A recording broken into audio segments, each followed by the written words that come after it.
everybody, and welcome back to Phys Ed class. We've been talking about the 5 components of physical fitness, and today we're going to focus on just one of those. But before we get to that one, we're going to review what we've already talked about. So can someone tell me one of the components of physical fitness that we've already talked about?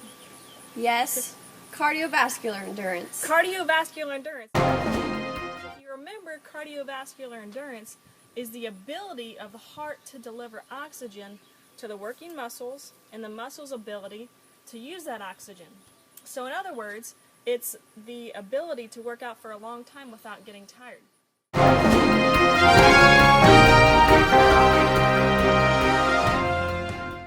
Could someone else please tell me another one? Raise your hand and tell me another one.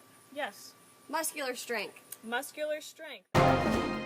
Remember, muscular strength is how much power or force your muscle can put forth. Remember that muscular strength is how much. Who can tell me another one? Muscular endurance. Muscular endurance. So whereas muscular strength is how much, muscular endurance is how long your muscles can continue to exert a powerful exercise for an extended period of time without getting tired. And who can tell me the last one that we've already discussed? I got the last Yes. one. Body composition. Body composition is the amount of your body mass that is fat mass versus fat-free mass. And we've already learned a few ways to measure body composition. But today, our focus is going to be on flexibility. Flexibility is the ability to bend or stretch without causing harm to your body. We're going to learn a few stretches to use to help increase your flexibility, as well as how we are going to measure your flexibility in this class. Keep in mind that just because it is uncomfortable when you stretch, it doesn't mean you're hurting your body. To increase your flexibility, sometimes you need to push the limits, but be careful to not overexert your muscles.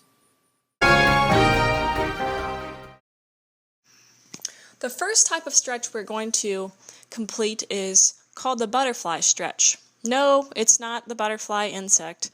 It's actually similar to the butterfly in shape. That's why it's called the butterfly stretch. But what you're going to do is you're going to sit on your bottom. You're going to place the bottoms of your feet together and bring them in close to your body. Sit up straight, and if you need to feel a little more stretch, you can push down on the insides of your legs. This is called the butterfly stretch. The second stretch we're going to complete is called the Superman stretch. Now, like many animals who need to stretch, like that lion you're seeing there, humans also stretch too. It helps us stay healthy. So, Superman, no, not the superhero Superman, but this stretch is called the Superman. So if you see the picture, you're going to lay flat on your stomach with your hands out. You'll see position A. And then position B, you just extend your arms out and your legs up. You pull both up and just keep that midsection of your body on the ground. You'll feel this in your lower back.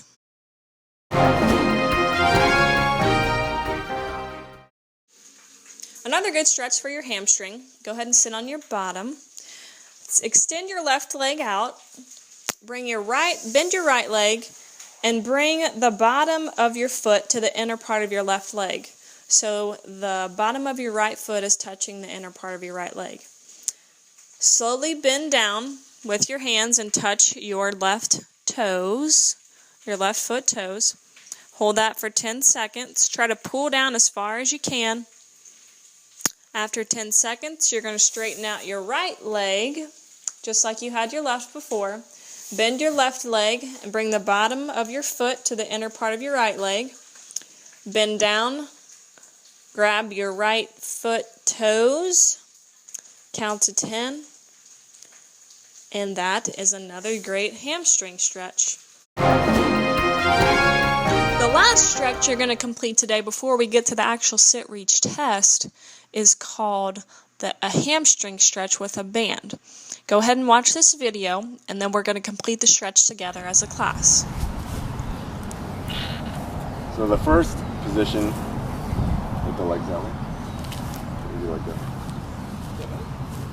And then is for the hamstrings. We're going to keep the other leg straight.